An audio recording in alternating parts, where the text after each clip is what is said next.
마태복음 1장에 보면은 마태복음 1장에는 모두가 아시다시피 그리스도의 계보가 나오고 있습니다. 족보라고도 말을 할 수 있는데 신기한 것은 이 마태복음 1장에 나오는 그리스도의 계보에 여인들의 이름이 등장한다는 것입니다. 사실 이것은 굉장히 드문 일입니다. 이유는 유대의 그 사상에서 족보는 그 집안의 가장인 남자를 추적해서 꼭 남자를 중심으로, 그것도 가장을 중심으로만 추적해서 족보를 작성하기 때문입니다. 그런데 성경에서 그리스도의 계보에 여성의 이름을 등장시킵니다. 라합이 바로 그 5명 여자 중에 한 명인데, 특별히 라합은 신약에서도 그 믿음과 행동에 대해서 극찬하는 바가 굉장히 많이 있습니다. 자, 여러분, 남성 중심적인 유대 사상에서 라합이라는 여인은 어떤 이유로 그리스도의 계보에 들어가는 영광을 얻게 된 것일까요? 또 신약에서는 라합이라는 인물을 왜 그렇게 극찬하고 있을까요? 결론적으로 라합의 믿음은 어떤 믿음일까요? 오늘 하나님의 말씀을 통해서 그 믿음을 함께 보는 귀한 시간 갖도록 하겠습니다. 첫째로 라합의 믿음은 신분을 이겨낸 믿음입니다. 오늘 본문 말씀 9절에서 11절 이 세 절은 라합의 믿음의 고백인 본문입니다. 하지만 라합이라는 인물을 더 자세히 알려면 앞뒤로 그 문맥을 좀 더 살펴봐야만 합니다. 2장 1절에 보면은 라합을 소개할 때 뭐라고 소개하고 있냐면은 기생 라합이라고 이렇게 말을 하고 있습니다. 여기서 기생이라는 이 표현은 의역된 표현입니다. 우리나라 문화에 맞게끔 듣기 좋게 좀 번역된 말인데요. 원래 원문, 히브리어 그 원문에 따지자면은 이 기생이라는 의미는 간음하다, 매춘하다라는 의미로 더 정확하게는 매춘부, 더 심하게는 창녀라고 말을 하는 것이 더 정확한 번역입니다. 두 정탐꾼은 바로 이런 매춘부의 집을 거점으로 정탐을 하게 됩니다. 매춘부는 지금도 마찬가지지만은 그때도 누구도 사실 거들떠보지 않고 천하고 낮게 여기는 그런 사람의 집이기 때문에 두 정탐꾼의 입장에서 봤을 때는 이렇게 아무도 보지 않는 그 집이 정보를 수집하기에는 최고의 장소라고 생각했기 때문에 다른 사람에게 의심도 사지 않고 그곳에서 정보를 수집하기로 결정한 것이죠. 하지만 결국엔 덜미를 잡히고 말았습니다. 정탐꾼의 그 정탐은 가난한 그 병사들이, 군인들이 눈치를 챘고 잡히면 결국엔 죽게 되는 그런 상황에 놓이게 되었습니다. 여러분, 바로 이때에 라합은 믿음의 행동을 결단하게 됩니다. 무엇입니까? 2장 4절 말씀에 보면은 초두에 뭐라고 나왔냐면 그 여인이 두 사람을 숨긴지라 라고 말을 하고 있습니다. 즉 라합은 자기네 나라를 침공하려고 하는 그 첩자를 숨겨준 것입니다. 사실 라합의 이러한 행동은 일반적인 사람의 입장에서 볼 때는 절대 사실 할 수가 없는 행동입니다. 여러분, 일반적인 사람이라면 어떻게 할까요? 정탐꾼을 고발하겠죠. 그리고 나라에서 그 고발의 어떤 보상으로 주는 그것으로 자신의 기생의 신분을 벗어나거나 아니면 천한 신분이었기 때문에 사는 것이 굉장히 쪼달리지 않았겠습니까? 그것을 이겨내기 위해서 어떻게 눈앞에 보인 그 정탐꾼을 고발하고 넘겨주는 것이 사실 일반적인 생각입니다. 그런데 여러분, 라합은 그렇게 하지 않았습니다. 무엇 때문에 그렇게 하지 않았을까요? 오늘 본문 11절 말씀 우리가 다 함께 한번 읽어보도록 하겠습니다. 함께 읽겠습니다. 우리가 듣자 곧 마음이 녹았고 너희로 말미암아 사람이 정신을 잃었나니 너희의 하나님 여호와는 위로는 하늘에서도 아래로는 땅에서도 하나님이시니라. 아멘. 네, 라합은 하나님이 어떤 분인지에 대해서 너무나 정확하게 알고 있었기 때문에, 그렇기 때문에 그런 목숨을 건 믿음의 결단을 하게 된 것입니다. 라합은 귀족이나 부자가 결코 아니었습니다. 오히려 다른 사람도 거들떠보지 않는 천하디천한 그런 낮은 신분임에도 불구하고 라합은 세상 사람들의 만류와 세상 사람들의 그 시선을 뒤로 한 채 여호와 하나님을 알고 하나님을 믿기에 그렇게 자신의 신분을 뛰어넘는 그런 믿음의 결단을 하게 된 것입니다. 여러분, 저는 개인적으로 오늘날에서 싫어하는 말이 몇 가지가 있는데 그 중에 하나가 어떤 거냐면은 금수저, 흙수저라는 말을 별로 듣기 좋아하지 않습니다. 여러분, 아시는 분은 아시겠지만은 금수저라는 말은 태어날 때 부모가 재력적으로나 권위적으로나 굉장히 먼 어떤 힘이 있는 그런 집안에 태어난 사람을 금수저라고 하고, 반대로 흙수저는 아무것도 가지지 않고 가난하고 또 힘도 없는 그런 부모 밑에서 태어난 사람을 흙수저라고 그렇게 말을 합니다. 그래서 자기들 간에 이렇게 등급을 매기고, 금수저, 흙수저 이렇게 등급을 매기고 그 기준으로 사람을 평가하고 이렇게 기준을 정해서 낮게 본다라는 거죠. 더 안타까운 것은 부자로 태어나지 않은 사람들이, 힘없는 가정에 태어난 그 사람들이 자기 스스로를 난 안 될 거야 라고, 나는 흙수저야 라고 평가절하한다는 것입니다. 없는 집에서 태어났기 때문에 난 이 사회에서 더 이상 뭘 할 수가 없는 사람이야. 가진 것이 없기 때문에 꿈도 꾸지 말고 그냥 적당하게 살아야만 돼. 여러분, 자본주의가 오늘날 우리에게 참 많은 부분을, 삶의 질을 향상시켰지만은 이렇게 사람들에게 부정적인 영향을 심어주는 것도 분명한 사실입니다.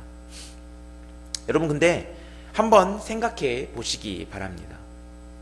이러한 생각이 과연 하나님이 원하시는 사람의 모습일까요? 태어날 때 재산이 많은 그런 부모 밑에서 태어난 아이만 바르게 자라야 하고, 그렇지 않은 아이는 도태되어야 하는 지금의 이러한 상황, 이러한 사회가 과연 하나님이 원하시는 오늘날 우리 사람의 모습일까요? 전혀 그렇지 않습니다. 하나님께서는 이 땅의 모두를 동등하게 사랑하십니다. 할렐루야.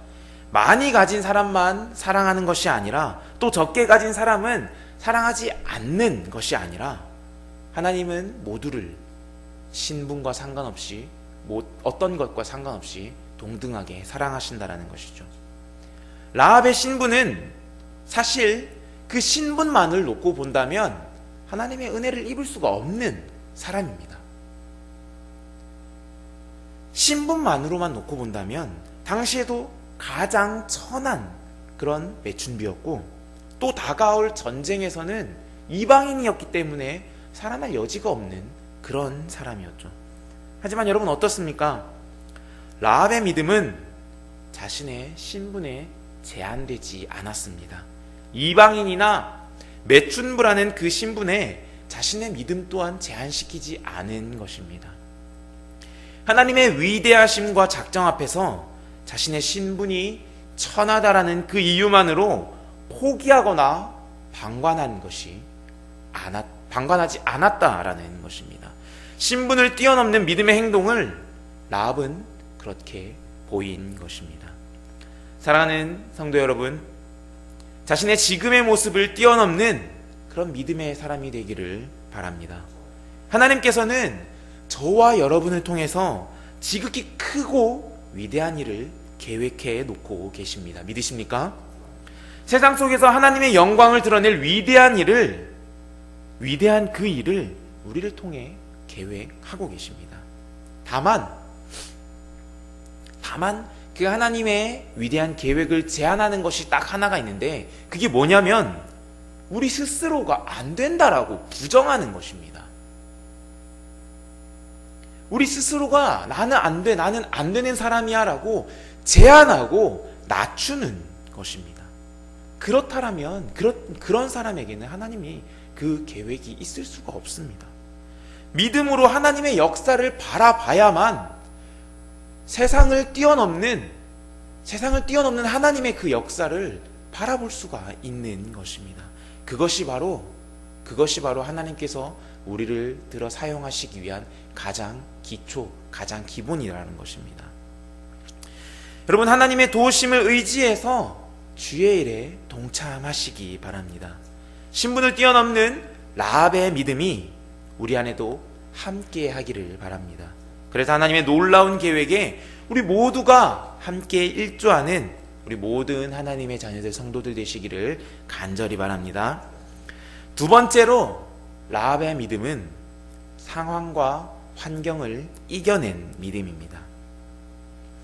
여호수아서 2장의 내용을 보면 라합이 처한 상황은 말 그대로 죽음을 눈앞에 둔 상황이라고 말을 할 수 있습니다.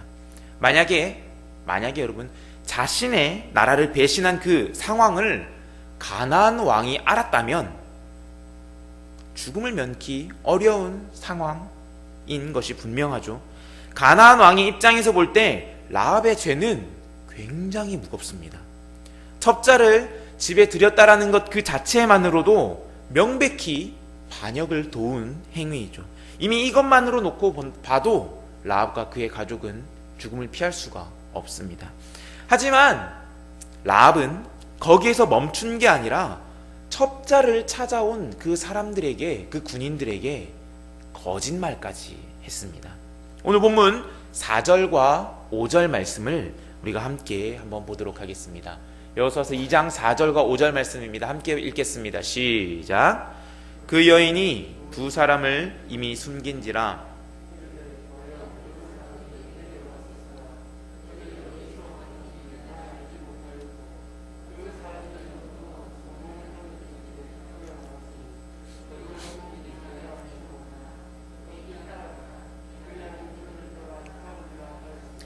아멘. 뭐라고 말을 하고 있습니까, 여러분? 집안에 첩자를 숨겨두고 있는데도, 숨겨두었음에도 불구하고 저 멀리 달아났다라고 거짓말을 했습니다. 여러분, 뿐만 아니라 라합은 자신과 가족을 구원해달라는 그 약속을 첩자들의 그 정탐꾼에게 받은 그 뒤로 정탐꾼들이 도망갈 수 있게끔 길을 또한 가르쳐주고 열어주었습니다. 반역 중에서도, 가나안 왕의 입장에 볼 때는 반역 중에서도 최고의 반역을 저지른 사람이죠. 옛날 말로 따지자면 3족을 멸하는, 9족을 멸하는 그런 어떤 반역을 저지른 상황입니다. 그런데 여러분, 성경은 이 라합의 이러한 것에 대해서, 이러한 행위에 대해서 뭐라고 말을 하냐면은 죄를 지었다라고 말을 하는 그 구절이 단 한 구절도 없습니다. 오히려 그런 라합의 믿음을 구원의 기회를 붙잡기 위해 상황과 환경을 이겨낸 믿음이라고 그렇게 후대는 평가를 하고 있습니다. 성경에는 이렇게 구원의 기회를 붙잡기 위해서 상황과 환경을 이겨낸 그런 사람들이 몇몇 소개되고 있습니다. 누가복음 18장 35절에 보면은 여리고의 한 소경을 예로 들어서 말하고 있습니다. 그는 예수님이 자기 앞을 지나가자 큰 소리로 외쳐서 자신을 구원해달라고 외칩니다. 많은 사람들이 말리고 욕하고 하지 말아라고 하지만 그 사람은 그러한 만류에도 전혀 개의치 않고 구원해달라고 큰 소리로 외치죠. 그리고 결국에는 예수님으로 인하여서 구원을 얻게 됩니다. 두로와 시돈 지방의 한 가나안 여인도 예를 들 수가 있습니다. 그 여자는 귀신 들린 자신의 딸을 고치기 위해서 예수님을 찾아갔지만 그럴지도 몰랐는데 예수님께서 차갑게 차디찬 차가운 말로 거절을 합니다. 굉장히 모욕적인 말로 그렇게 말을 하죠. 웬만한 사람이라면 거기서 포기하죠. 아니, 포기하는 것과 넘어서서 욕을 하죠. 뭔데 나한테 그렇게 말을 하느냐라고 욕을 할 상황이지 않겠습니까? 그런데 그 여인은 어떻게 하냐면 끝까지 낮고 낮은 마음으로 예수님께 엎드려서 자신의 딸의 고침과 구원을 얻게 됩니다. 또 예수님께서 십자가 못 박히실 때 옆에 같이 못 박혔던 강도를 예를 들 수가 있습니다. 마지막에 예수님께 그 죽어가는 와중에서도 구원을 호소하죠. 구원을 호소하죠. 그리고는 마지막 순간에 예수님과 함께 천국에 들어가는 것을 약속을 얻게 됩니다. 여러분, 이 사람들의 특징은 무엇입니까? 한결같이 예수 그리스도로 말미암아 찾아온 그 한 차례의 그 구원의 기회를 마지막 기회로 여기고, 그렇게 생각해서 끝까지 포기하지 않고 기회를 붙잡은 사람들입니다. 상황과 환경은 만류합니다. 하지 마라, 욕하고 때리고 하지 말아라고 하지만 이 사람들은 그것에 아랑곳하지 않고 그 구원의 예수님을 붙잡은 그런 사람들이죠. 오늘날에 살고 있는 우리에게도 이런 상황과 환경을 이겨내는 믿음이 반드시 필요한 줄 믿습니다. 세상은 계속해서 끊임없이 교회를 탄압합니다. 어떻게 합니까? 모이지 못하게 만들고, 전도하지 못하게 만들고, 믿음대로 살지 못하게 만듭니다. 학생들을 예로 한번 들어볼까요? 학생들에게는 주일날 교회 가지 말라라고 말을 합니다. 교회가 성적을 올려주지 않는다라고 말을 하죠. 특히 시험 기간이 되면은 주일학교 출석이 반타작이 날 정도로 뚝 떨어집니다. 교회 가는 것이 마치 큰 잘못을 저지르는 것처럼 질타하는 것이 지금의 세상이죠. 직장인들을 또한 한 예를 한번 들어보겠습니다. 주말에 일을 강요하는 것이 너무나 많이 있죠. 주말에도 근무를 해야 하는 특수직이 아님에도 불구하고 주말에 직장 관련 일을 계속해서 강요하고 하게 합니다. 교회 가는 것이, 그 사람들이 말하는 것으로는 교회 가는 것이 직장을 빠져야 하는 이유가 결코 되지 않는다라고 말을 하는 것입니다. 제가 직장 다닐 때 그런 얘기를 너무 많이 들었었습니다. 사랑하는 성도 여러분, 우리의 믿음은 결코 상황과 환경에 타협해서는 안 되는 것임을 여러분 꼭 기억하시기 바랍니다. 세상적 사고방식과 그 생각과 가치관에 결코 타협하는 것이 아니라 오직 주님의 말씀과 주의 뜻대로 살기를 노력하시기 바랍니다. 그래서 상황과 현실에 안주하는 그런 것이 아니라 그것이 당연하다라고 말하는 지금의 때에 당당하게 하나님의 말씀대로, 하나님의 뜻 가운데로 살기로 결정하시기 바랍니다. 그렇게 했을 때, 여러분이 그렇게 하나님의 뜻 가운데로 살기로 결정하고 주의 말씀을 내 삶의 기준으로 잡겠다라고 그 믿음의 고백과 함께 결정했을 때, 그랬을 때 현실을 이겨내고 구원을 얻게 된 라합과 같은 그 하나님의 놀라운 은혜와 복을 우리 또한 얻게 될 것입니다. 그렇게 우리를 돌봐주시는 하나님을 우리가 기억하고 다짐하기로 결정해서 상황과 현실을 이겨내는 믿음으로 모든 것을 뛰어넘는 우리 모든 주의 자녀들 되시기를 간절히 바랍니다. 마지막 세 번째로, 라합의 믿음은 행함이 있는 믿음입니다.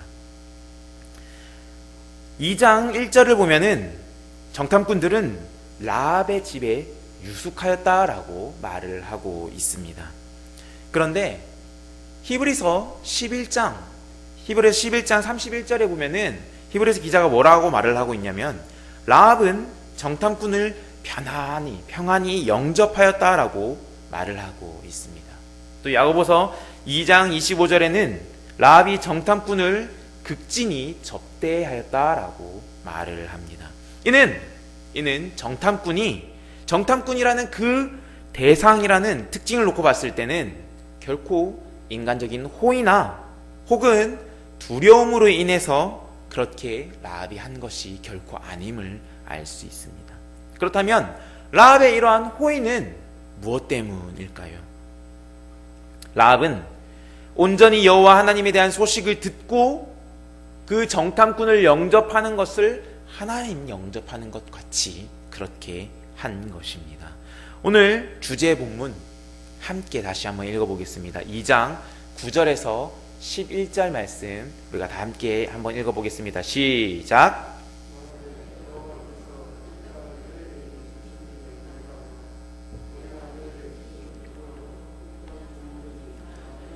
간담이 녹나니 이는 너희가 애굽에서 나올 때에 여호와께서 너희 앞에서 홍해물을 마르게 하신 일과 너희가 요단 저쪽에 있는 아모리 사람의 두 왕 시온과 옥에게 행한 일 곧 그들을 전멸시킨 일을 우리가 들었음이니라. 우리가 듣자 곧 마음이 녹았고 너희로 말미암아 사람이 정신을 잃었나니 너희의 하나님 여호와는 위로는 하늘에서도 아래로는 땅에서도 하나님이시니라. 아멘. 라합은 이스라엘의 하나님을 확실히 아는 믿음이 있었습니다. 그리고 기회가 갔을 때 그 믿음에 대해서 결단력 있는 행함을 보여주었습니다. 성경은 이러한 라합의 행함의 믿음이 그를 구원하게 만들었고 그리고 의롭다 여김을 받게 된 것이라고 분명하게 말하고 있다는 것을 우리는 꼭 기억해야만 합니다. 무엇보다 라합의 이러한 행함의 믿음을 통해서 라합이 그리스도의 계보에 오르게 된 것임을 여러분 꼭 우리는 알아야만 합니다. 반대로 말한다면 만약 라합이 이러한 행함의 믿음이 없었다면 그리스도의 계보는커녕 잔인하게 그렇게 죽게 되었을 것입니다. 하나님을 아는 지식만 있고 그 삶에 행함이 없었다면 정탐꾼을 숨겨주지 않았거나 신분적 제한이나 상황과 환경의 제약으로 인해서 그들을 도와주지 않았다면 라합은 그리스도의 반열에 오르지 못하고 가난한 그 사람들과 함께 가족들과 함께 멸족하게 되는 그런 상황에 놓이게 되었을 것입니다. 사랑하는 성도 여러분, 하나님이 기뻐하시는 그런 성도의 삶이란 행함이 없는 죽은 믿음이 아니라 하나님을 알고 그분의 뜻대로 사는 것임을 여러분 꼭 기억하시기 바랍니다. 믿음 없이 행함만 있는 삶은 위선으로 가득 찬 삶입니다. 또 반대로 믿음만 있고 행함이 없는 삶은 그 삶이 온전한 삶이라고 말할 수 없습니다. 다시 말해서 믿음과 행함은 반드시 함께 가야 한다는 것입니다. 믿음과 행함 이 둘이 온전히 연합되어서 표현되는 삶이 바로 올바른 성도의 삶인 것입니다. 바로 이러한 삶이 하나님이 기뻐하시는 우리 모든 자녀된 삶이고 이 시대에 필요한 믿음의 사람임을 꼭 기억하는 우리 모두가 되시기 바랍니다. 마무리하겠습니다. 라합은 비록 이방인이고 또 매춘부였지만은 그 믿음으로 말미암아 그리스도의 계보에 오르는 귀한 영광을 얻게 되었습니다. 만약에 라합의 믿음이 신분에 머물러 있었다면 또 상황과 환경에 머물러 있었다면 또 그 믿음에 대한 행함이 없었다면 라합은 그리스도의 계보에 결코 오르지 못했을 것입니다. 앞서 말했듯이 진멸되는 가나안 족속들과 함께 죽음을 맞이하게 되었겠죠. 사랑하는 성도 여러분, 오늘 저와 여러분에게 하나님이 하시는 말씀은 우리의 믿음이 결코 세상에 머물러서는 안 된다라고 말씀하십니다. 세상이 정한 신분에 머무르는 것이 아니라 상황과 환경에 머무르는 것이 아니라 행함이 없는 믿음에 머무르는 것이 결코 아니다라고 말씀하십니다. 신분을 초월해서 상황과 환경을 넘어서서 행함으로 믿음을 완성할 때에 라합이 그리스도의 계보에 오르게 된 그 영광을 얻은 것처럼 우리 또한 하나님의 영광의 반열에 함께 속하게 될 것입니다. 이 세상에서 그렇게 하나님의 자녀로서 영광스러운 삶을 살아가게 될 것입니다. 하나님의 자녀로서 영광된 삶을 사모하고 주께서 기뻐하시는 믿음의 삶을 소원하고 또 그렇게 살기로 결정하는 우리 모든 하나님의 자녀들, 우리 모든 북교회 성도님들 되시기를 간절히 소망합니다.